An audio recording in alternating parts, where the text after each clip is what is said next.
Welcome to Simpler Bible, a daily journey to biblical understanding. Today, we bring 2 Kings to a close. We're going to bring the Kings to a close. Now listen, the thing that's messy about it is if you're really wanting to do kind of a chronological reading of the Old Testament, this last chapter and a half of 2 Kings would be interdispersed with Jeremiah, Ezekiel, Daniel, and some of the other prophets. And so we're going to move on into the prophets after this, but I'm going to keep reminding you, we're going to keep coming back to this.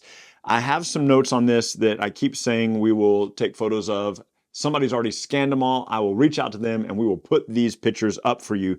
But if you can keep these three kings, keep a note of these last three kings of Judah somewhere, these last three kings of Jerusalem, it will help you a great deal.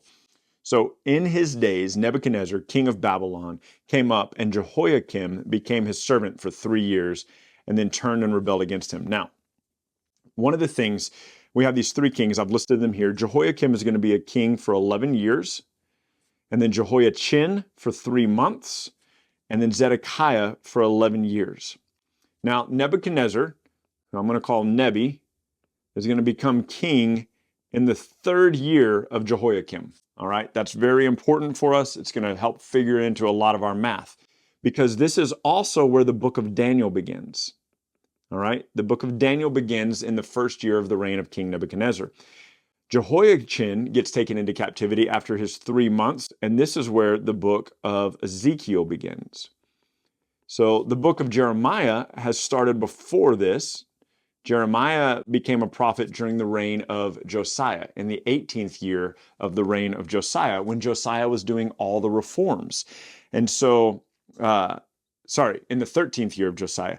And so earlier than Josiah doing the reforms. So these books, Daniel, Jeremiah, Ezekiel, are all happening in this time frame here. Very, very important. Jeremiah, Daniel, and Ezekiel are all contemporaries. Their books are all overlapping. Jeremiah is the old prophet who stays in Jerusalem. Ezekiel is the young prophet who is taken into captivity in Babylon. Daniel is the prophet who has risen to power in Babylon as a forerunner of the people of God to protect them and provide an umbrella, hedge of protection for them, much like Joseph had done, or Moses, or as we will see later, Esther. So again, in his days, Nebuchadnezzar, king of Babylon, came up, and Jehoiakim became his servant for 3 years, and then turned and rebelled against him. And the Lord sent against him, against Jehoiakim, the Chaldeans. The Chaldeans are the Babylonians, and the bands of the Syrians, and the bands of the Moabites, and the bands of the Ammonites, and sent them against Judah to destroy it, according to the word of the Lord that he spoke by his servants the prophets.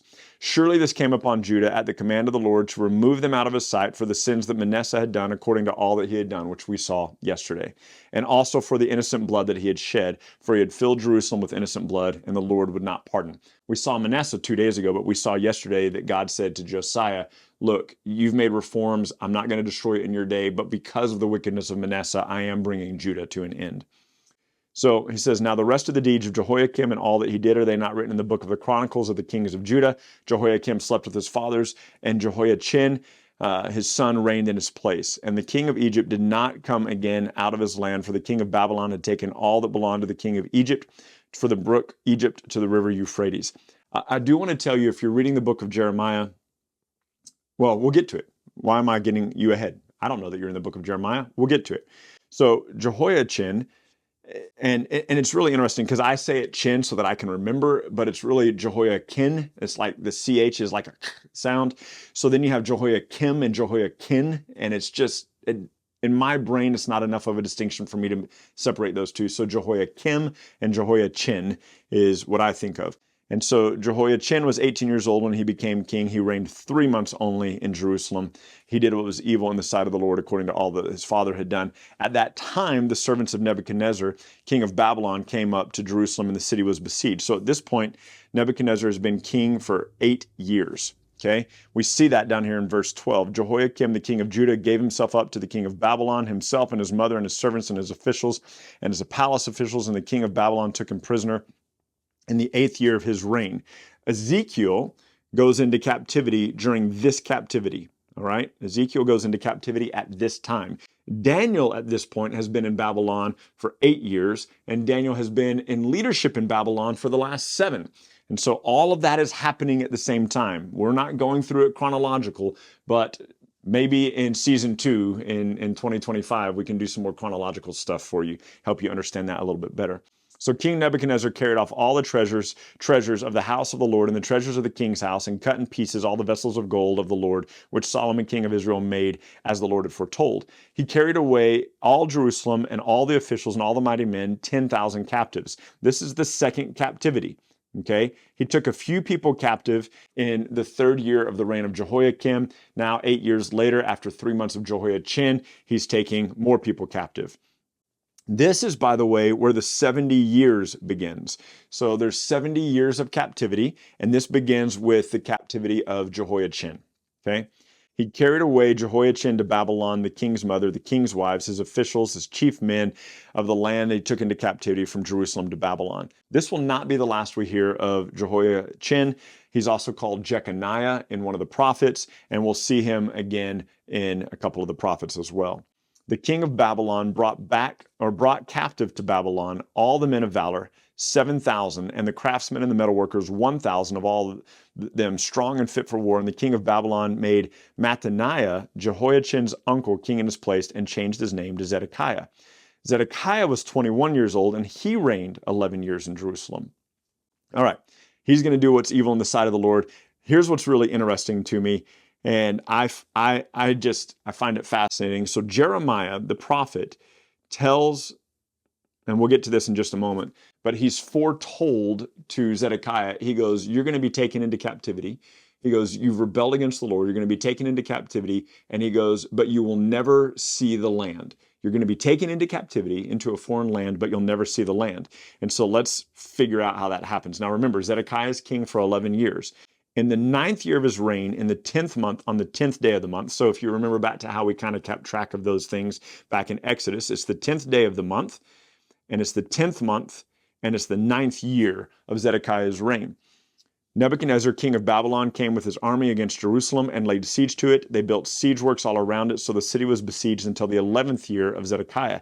And on the 9th day of the 4th month of the 11th year, the famine was so severe that there was no food for the people. A breach was made in the city, and all the men of the war fled by night by the way of the gate between the 2 walls, and they went in the direction of the Arabah. But the army of the Chaldeans pursued the king, overtook him in the plains of Jericho, and all of his army was scattered from him. They captured the king and brought him up to the king of Babylon. They passed sentence on him. They slaughtered all the sons of Zedekiah before his eyes, and they put out the 2 eyes of Zedekiah and bound him in chains and took him to Babylon.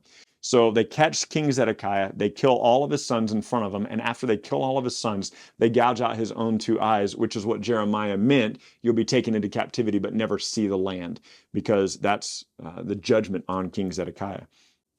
In the 5th month, on the 7th day of the month, that was the 19th year of King Nebuchadnezzar, king of Babylon, the king of the bodyguard, the servant, the king of Babylon, came to Jerusalem. He burned the house of the Lord and the king's house and all the houses of Jerusalem. Every great house he burned down. And all the army of the Chaldeans who were with the captain of the guard broke down the walls around Jerusalem. The rest of the people who were left in the city and the deserters who had deserted to the king of Babylon, together with the rest of the multitude, Nebuzaradan carried off into exile. So here's what happens. The king of Babylon has come. What he's done is he's told Zedekiah, if you'll serve me, if you'll pay me tribute, I'll leave you alone. And Zedekiah does that for a few years, from the 4th year on to the 9th year, and then decides, I don't want to pay tribute anymore. I'm not paying the king of Babylon anymore. So the king of Babylon comes and besieges the city of Jerusalem for what amounts to about a year and a half, not quite a year and a half, and finally destroys Jerusalem, destroys the city, takes the last people into captivity. And this is kind of where the book of Jeremiah ends. The book of Jeremiah is a mess. It has 52 chapters. It's not in order. The 52 chapters are not in order. It's like putting a 52 chapter book on CD in and hitting random. It's just a shuffled mess. I'll explain that more when we get to the book of Jeremiah. But he kind of leaves some people in charge. He's brought the city to ruin, and a new guy is made governor over the city of Judah.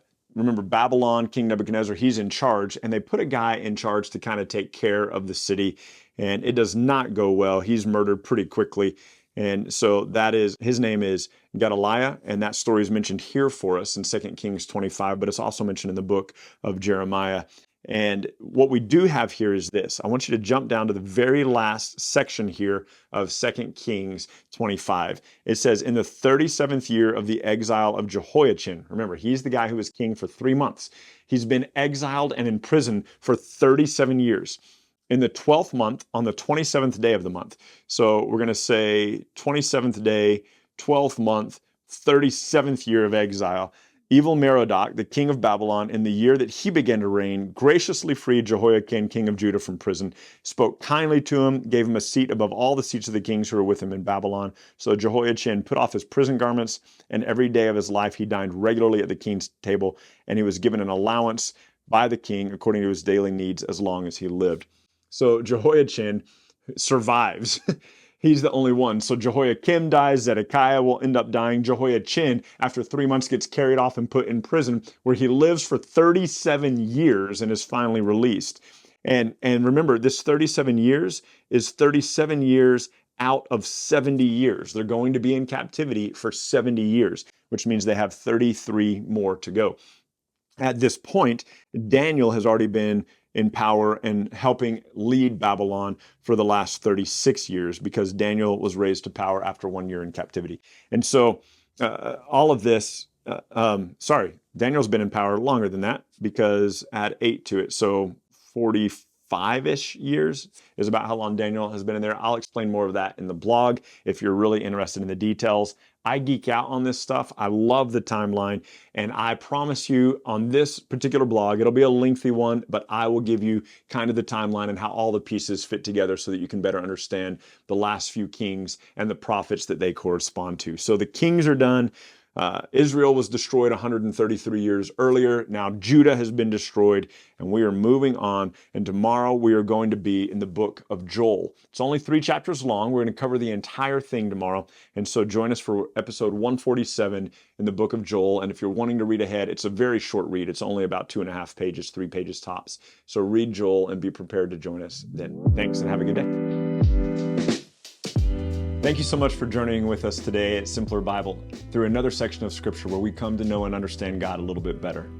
Look, if you're brand new to Simpler Bible, we have all sorts of resources available for you.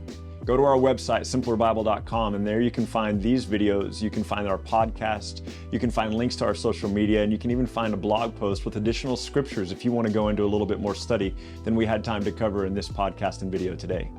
We hope that this tool will be exactly that for you, a tool.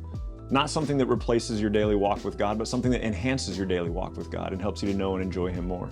Thank you so much for being part of this, and we'll see you again tomorrow.